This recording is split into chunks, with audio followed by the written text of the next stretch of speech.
Hello friends, welcome to Indian kitchen. ఈ రోజు నేను ఎంతో tasty and delicious recipe pan cakes చేయబోతున్నాను. పాన్ కేక్స్ కోసం ఒక మిక్సింగ్ బౌల్ తీసుకొని దీనిలో ఒక ఎగ్ బీట్ చేసి వేసుకుందాము. ఇప్పుడు దీనిలో 1/2 టీ స్పూన్ సాల్ట్, ఒక 2 spoons sugar, 1 teaspoon vanilla essence, 1 spoon baking powder వేసుకొని బాగా బీట్ చేసుకుందాము.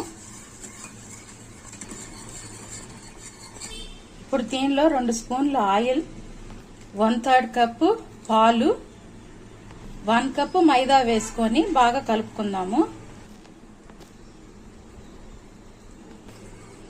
ఇలా మనకి బ్యాటర్ స్మూత్ గా వచ్చేంత వరకు మనం కంటిన్యూస్ గా తిప్పుకుంటూ ఉండాలి. చూసారు కదా, బ్యాటర్ మనకి స్మూత్ టెక్స్చర్ వచ్చింది.